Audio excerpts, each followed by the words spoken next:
Hi everyone, wings academy के ई platform पर एक बार फिर से मेरे सभी साथियों का हार्दिक स्वागत और अभिनंदन है। साथियों, करंट अफेयर्स की क्लास जो आगामी सभी प्रतियोगी परीक्षाओं के लिए अति महत्वपूर्ण होने वाली है। आज 27 मार्च 2023 और आज के दिन जितने भी इंपॉर्टेंट क्वेश्चन बन सकते हैं हम इस वीडियो के अंदर कवर करने की कोशिश करेंगे।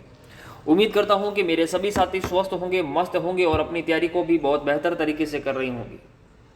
साथियों, आज का मोटिवेशनल कोर्स है जो आपको ऊर्जावान बनाएगा, चेहरे पर मुस्कान लेकर के आएगा। ना पूछ कि मेरी मंजिल कहाँ है, अभी तो सफर का इरादा क्या है। ना हारूंगा हौसला चाहे कुछ भी हो जाए, ये किसी और से नहीं मैंने खुद से वादा किया है। लोग औरों से वादा करते हैं, मैं कहता अपने आप से वादा कीजिए, अपने खुद से वादा कीजिए कि मैं आज कुछ नई चीज़ सीखूंगा। आज मैं अपने जीवन में बहुत सारी चीज़ को, इतनी टॉपिक्स को क्लियर करूंगा। अपने आप से वादा कीजिए कि इस परीक्षा को मुझे पास करना है, ये अपने खुद से वादा कीजिए। नामुमकिन कुछ भी नहीं इस दुनिया में, बदल दो जो हालात है। आज जैसे भी तुम्हारे हालात हैं उस हालात को बदलने की कोशिश करो। इसी मोटिवेशनल कोर्स के साथ में हम शुरुआत करते हैं साथियों आज के सेशन की बहुत जानदार और शानदार तरीके से। साथियों, पहला क्वेश्चन आपके सामने ये रहा, हाल ही में अजन्मे बच्चों का अंतर्राष्ट्रीय दिवस कब मनाया गया। तो अजन्मे बच्चों का अंतर्राष्ट्रीय दिवस मतलब यानी कि बच्चों की जो भ्रूण हत्याएं हो जाती है, जो बच्चों को गर्भपात करवा दिया जाता है, उन बच्चों को गर्भपात रोकने के लिए, लोगों को शिक्षित करने के लिए हम हर वर्ष अजन्मे बच्चों का अंतर्राष्ट्रीय दिवस मनाते हैं। और वो कब मनाते हैं? 23 मार्च को, 25 मार्च को, 24 मार्च को या साथियों 26 मार्च को।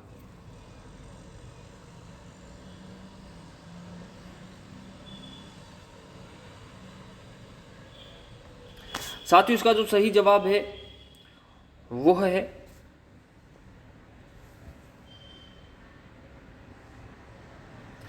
25 मार्च को। हम हर वर्ष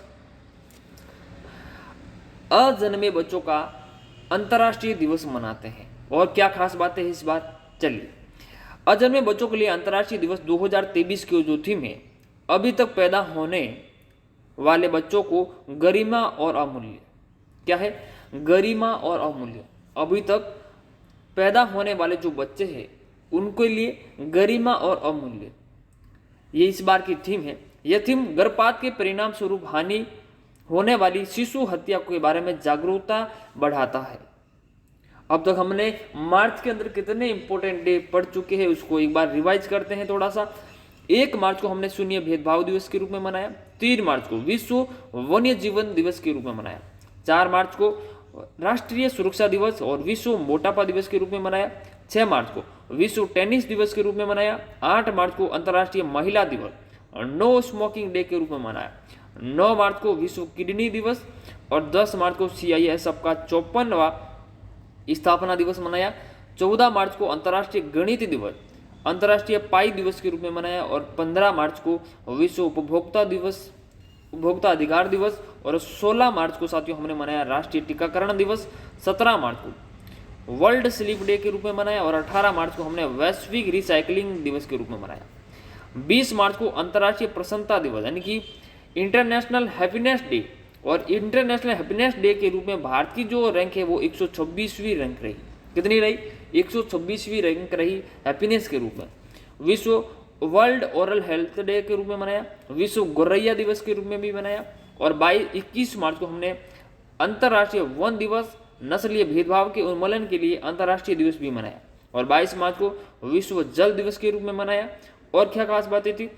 23 मार्च को हमने विश्व मौसम विज्ञान दिवस के रूप में मनाया। और 24 मार्च को विषय रोग दिवस के रूप में मनाया। और 25 मार्च को मनाया हमने अजन्मे बच्चों का अंतर्राष्ट्रीय दिवस।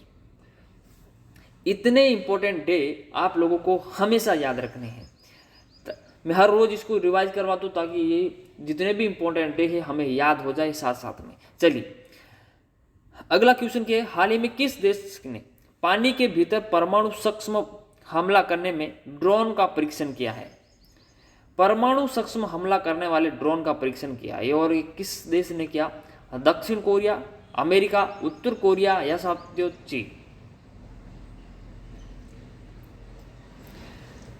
ये क्या साथियों? उत्तरी कोरिया ने। उत्तरी कोरिया जो पागल कहते हैं जिसको, उत्तरी कोरिया ने परमाणु सूक्ष्म हमला करने वाले ड्रोन का क्या किया है, परीक्षण किया है। बड़ा खतरनाक आदमी है सर ये किम जोंग उन, ये आपको दिखाई दे रहा है, ये बड़ा खतरनाक सा व्यक्ति है। ये है किम जोंग उन। देश के समुद्र के नीचे परमाणु हथियारों को ले जाने में सक्षम एक विशेष ड्रोन का परीक्षण अभ्यास किया। उत्तरी कोरिया ने दावा किया है कि इस हथियार के हमले से रेडियो एक्टिव सुनामी आएगी। क्या आएगी?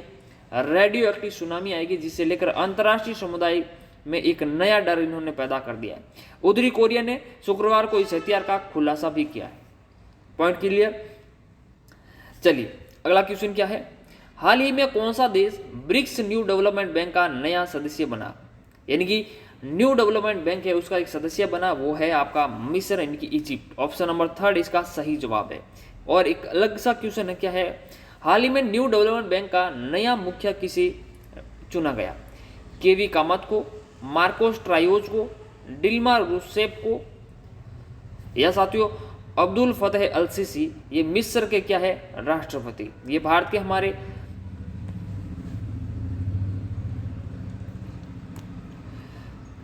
गणतंत्र दिवस पर मुख्य अतिथि के रूप में भी आए थे। चलिए आपसे पूछे न्यू डेवलपमेंट बैंक का जो प्रथम मुखिया थे वो कौन थे? तो ये थे आपके फर्स्ट केवी कामत। अब कौन बने? डिल्मा रूसेफ बनी है। कौन बनी है? डिल्मा रूसेफ बनी है नया मुख्य सचिव। और किसका स्थान लिया इन्होंने? मार्कोस ट्रायोज का। किसका स्थान लिया? मार्कोस ट्रायोज का इन्होंने स्थान लिया। कौन बनी है? डिल्मा रूसेफ बनी है। ऑप्शन नंबर 3 इसका क्या है साथियों, सही जवाब है न्यू डेवलपमेंट बैंक। इसका हेडक्वार्टर कहां पे है? बीजिंग चीन के अंदर है न्यू डेवलपमेंट बैंक का। चलिए अगला क्वेश्चन क्या है, हाल ही में AHF यानी कि Asian hockey federation athlete ambassador के रूप में किसे नियुक्त किया गया? सविता को, गुरजीत कौर को, सलीमा टेटे को, या साथियों इसमें से कोई नहीं। एशियन हॉकी फेडरेशन की जो एथलीट एम्बेसडर के रूप में नियुक्त की गई है वो है आपकी सलीमा टेटे। ऑप्शन नंबर 3 साथियों इसका क्या है, सही जवाब है सलीमा टेटे बनी है एशियन हॉकी फेडरेशन की ब्रांड एम्बेसडर, एथलीट एम्बेसडर। चलिए यह है सलीमा टेटे जो आपको इमेज के अंदर दिखाई गई है। चलिए अगला क्वेश्चन क्या है, हाल ही में किस राज्य सरकार द्वारा गंधमरदन हिल रेंज को बायोडाइवर्सिटी हेरिटेज के रूप में घोषित किया है? हाल ही में किस राज्य सरकार द्वारा गंधर्मन हिल रेंज को बायोडाइवर्सिटी हेरिटेज के रूप में घोषित किया? उड़ीसा, राजस्थान, उत्तराखंड या फिर अरुणाचल प्रदेश? साथियों इसका जो सही जवाब है वो है आपका उड़ीसा। उड़ीसा की सरकार ने गंधर्मन हिल रेंज को बायोडाइवर्सिटी हेरिटेज साइट के रूप में घोषित किया। ऑप्शन नंबर 1 क्या है इसका सही जवाब है। क्या खास बातें हैं एक बार देखते हैं। भुवनेश्वर 23 मार्च उड़ीसा के बोलांगीर बारगढ़ जिले यानी कि बोलांगीर जो बारगढ़ जिला है में फैले आयुर्वेदिक और औषधीय खान कही जाने वाली गंधर्मन पहाड़ियों को अब जैव विविधता धरोहर स्थल घोषित किया गया। उड़ीसा के वन और पर्यावरण और जलवायु परिवर्तन विभाग इस संबंध में अधिसूचना इन्होंने जारी की है। पॉइंट क्लियर हुआ कि नहीं? अंधरमन पहाड़ी के अंदर क्या है, आयुर्वेदिक बहुत सारी औषधियां हैं। इसको आयुर्वेदिक औषधियों की खान भी कही जाती है। और इसको इन्होंने क्या बनाया, जैव विविधता धरोहर घोषित किया है। क्या किया है? जैव विविधता धरोहर घोषित किया, यानी कि बायोडाइवर्सिटी साइट इन्होंने घोषित की, हेरिटेज साइट इन्होंने घोषित की है। चलिए अगला क्वेश्चन क्या है, हाल ही में किसने कश्मीर में LOC line of actual control के पास शारदा मंदिर का उद्घाटन किया? अजित डोभाल ने, अमित शाह ने, राजनाथ सिंह ने या फिर नरेंद्र मोदी ने? इसमें से सही जवाब क्या होगा साथियों, वो आपको बताना है। LOC line of actual control ये भारत और पाकिस्तान के मध्य है। किसके मध्य है? भारत और पाकिस्तान के मध्य है। और ये उद्घाटन शारदा मंदिर का किसके द्वारा किया गया?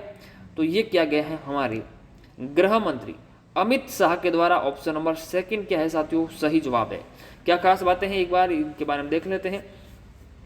चैत्र नवरात्रा के मौके पर आज केंद्रीय गृह मंत्री अमित शाह के द्वारा वीडियो कॉन्फ्रेंसिंग के जरिए जम्मू कश्मीर के कुपवाड़ा में बने मां शारदा देवी मंदिर का उद्घाटन किया। मंदिर का निर्माण श्री श्रृंगेरी मठ और सेवा शारदा समिति के सहयोग से करवाया गया। केंद्रीय गृह मंत्री अमित शाह ने एलओसी के पास शारदा देवी मंदिर का उद्घाटन किया। उन्होंने वीडियो कॉन्फ्रेंस के जरिए भक्तों के लिए मंदिर के कपाट खोलते हुए श्री जम्मू कश्मीर के अगले दौरे पर मंदिर जाने का भी वादा किया। अमित शाह ने कहा कि मंदिर का खुलना नई सुबह की शुरुआत है। ये कोई बड़ा पॉइंट नहीं है, लेकिन आपको ये ध्यान रखना है, ये जो शारदा मंदिर है ये एलओसी के पास में कौन से जगह पर, कुपवाड़ा में, जम्मू कश्मीर के कहाँ पे, कुपवाड़ा के अंदर बना, और इसका जो उद्घाटन किसके द्वारा किया गया, तो वो अमित शाह के द्वारा किया गया। वो पॉइंट आपको ध्यान में रखना है। चलिए, ये है आपका शारदा मंदिर जो अभी बनाया गया है कुपवाड़ा के अंदर, जम्मू कश्मीर के कुपवाड़ा के अंदर, एलओसी के पास में ही। हाल ही में एनजीटी ने रामसर स्थलों की सुरक्षा में विफल रहने पर किस राज्य पर 10 करोड़ रुपए का जुर्माना लगाया? ये काफी बड़ा जुर्माना है। किस राज्य पर ये जुर्माना लगाया कि वो रामसर जो स्थल है उनकी सुरक्षा में क्या है, विफल हुए। ये एनजीटी क्या है? एनजीटी की फुल फॉर्म क्या है?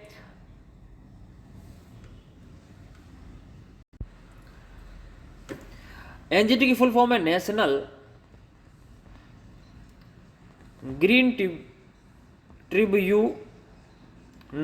क्या है? National green tribunal. और नेशनल ग्रीन ट्रिब्यूनल ने किस राज्य को पर 10 करोड़ रुपए का जुर्माना लगाया? वो लगाया है आपके केरल। किसके ऊपर? केरल के ऊपर। ऑप्शन नंबर फर्स्ट क्या है साथियों, इसका सही जवाब है। देखिए क्या खास बात है इनके बारे में। नेशनल ग्रीन ट्रिब्यूनल एनजीटी एक विशेष निकाय है जो 2010 के राष्ट्रीय हरित प्रादेशिक न्यायालय अधिनियम के तहत इसको स्थापना की गई। एक प्रकार की ये खुद कोर्ट है, यानी कि एक प्रकार का ये न्यायालय है जो न्याय करती है। इसकी स्थापना कभी 2010 के अंदर राष्ट्रीय हरित प्रादेशिक न्यायालय अधिनियम के तहत इसकी स्थापना की गई। लक्ष्य क्या है इसका? इसका टारगेट क्या है नेशनल ग्रीन ट्रिब्यूनल का? ये पर्यावरण संरक्षण और वनों और अन्य प्राकृतिक संसाधनों के संरक्षण के संबंधित मामलों को प्रभावी और शीघ्र रूप से निपटाने का काम है इनका। और क्या खास बातें हैं? राष्ट्रीय हरित परिषद के प्रमुख बेंच ने केरल सरकार को दंडित करते हुए 10 करोड़ रुपए का जुर्माना लगाया। इसमें उन्होंने असंबद्ध प्रदूषण रोकने के असमर्थता का उल्लेख किया गया है। यह निर्णय रामसर स्थलों के निर्दिष्ट करने के बावजूद अनियंत्रित प्रदूषण को रोकने के केरल सरकार की असफलता को दर्शाता है। पॉइंट क्लियर हुआ कि नहीं हुआ? चलिए अगला क्वेश्चन क्या है। हाल ही में तंथे परियार वन्यजीव अभयारण्य को किस राज्य का 18वां वन्यजीव अभयारण्य घोषित किया गया? ये 18वां वन्यजीव अभयारण्य किस राज्य सरकार के द्वारा घोषित किया गया? तंथे पेरियार वन्यजीव अभयारण्य केरल, तमिलनाडु, महाराष्ट्र या फिर आंध्र प्रदेश? तथे पेरियार वन्यजीव अभयारण्य ये तमिलनाडु की सरकार के द्वारा ये 18वां वन्यजीव अभयारण्य घोषित किया गया। किसके द्वारा? तमिलनाडु के द्वारा। क्या खास बातें हैं? अगला क्वेश्चन क्या है। हाल ही में एबेल पुरस्कार किसे दिया गया? ग्रेगरी मार्गुलिस को, हिलेल फुस्टबर्ग को, लुइस कैफरेली को, या साथियों इसमें से कोई नहीं है। एबेल पुरस्कार किस में दिया जाता है? ये गणित का नोबेल कहते हैं इसको, गणित का नोबेल पुरस्कार। गणित का नोबेल पुरस्कार जो गणित के क्षेत्र में अच्छा योगदान देते हैं उनको मिलता है एबेल पुरस्कार। ये किसे मिला है? तो ये मिला है लुइस कैफरेली को। ऑप्शन नंबर थर्ड क्या है साथियों? आपका सही जवाब है लुइस कैफरेली को मिला है गणित का नोबेल पुरस्कार, इनकी एबेल पुरस्कार मिला है। ग्रेगरी मार्गुलिस और हिलेल फरफस्ट को इनको 2020 के अंदर मिला था। कब मिला था? इनको जो नोबेल मिला 2020 को, और 2023 का मिला है किसको? लुइस कैफरेली को। ये है लुइस कैफरेली, आपको इमेज के अंदर दिखाई देगा। ये 74 साल के लुइस कैफरेली 2023 का एबेल पुरस्कार दिया गया। इन्हें यह पुरस्कार गणित में नॉन लीनियर पार्शियल इक्वेशंस और फ्री बाउंड्री प्रॉब्लम्स को लेकर दिए गए योगदान के लिए दिया गया है। Point clear? चलिए, एबेल पुरस्कार की शुरुआत जाने माने गणितज्ञ नील्स हेनरिक के सम्मान में हुई। किसके? ध्यान देना, शुरुआत किसके सम्मान में हुई? Niels Henrik. ये गणितज्ञ थे, इनके सम्मान में हुई। ठीक है, शुरुआत कब होती है?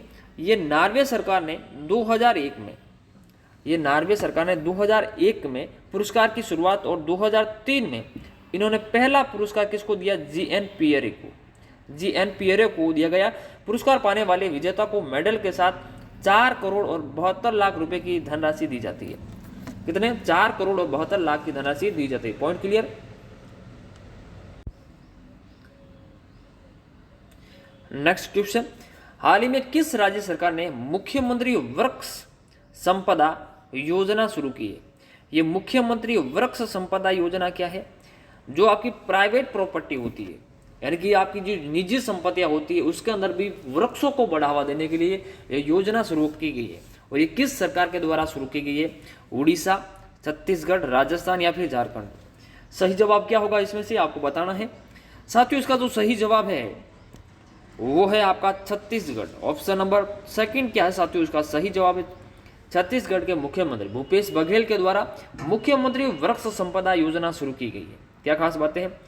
मुख्यमंत्री भूपेश बघेल ने मुख्यमंत्री वृक्ष संपदा योजना को वर्चुअली उद्घाटन किया। इस योजना का उद्देश्य निजी भूमि पर वृक्षारोपण को प्रोत्साहन देकर काष्ठ आधारित उद्योगों को बढ़ावा देना तथा आय एवं रोजगार के अवसर को साथियों क्या है? बढ़ाना इनका लक्ष्य है। Point clear? चलिए अगला क्वेश्चन क्या है? हाल ही में इसरो के द्वारा वेब इंडिया 2 मिशन के तहत कितने उपग्रहों को सफलतापूर्वक प्रक्षेपित किया गया? 30, 40, 36 या फिर 25? वेब इंडिया 2 मिशन था ये। कौन सा? Web India 2 mission. और इसके तहत कितने उपग्रह प्रक्षेपित किए गए? तो इसरो के द्वारा 36 उपग्रहों को प्रक्षेपित किया गया। ऑप्शन नंबर थर्ड इसका सही जवाब है। इसरो की स्थापना कब होती है? इसरो की स्थापना होती है 1969 के अंदर। कब होती है? 1969 के अंदर इसकी स्थापना होती है। चलिए क्या खास बातें हैं? भारतीय अंतरिक्ष अनुसंधान संगठन इसरो ने श्रीहरिकोटा में स्थित सतीश धवन अंतरिक्ष केंद्र से 36 वैनवेव उपग्रहों के साथ launching vehicle mark 3 rocket launch कर दिया। इसके साथ इन्होंने ये इतिहास भी रचा है। LVM 3 व्हीकल के द्वारा मार्क 3 के द्वारा इसको लॉन्च किए गए 36 उपग्रहों को। इतने पॉइंट्स क्वेश्चन के बारे में आपको ध्यान में रखने हैं।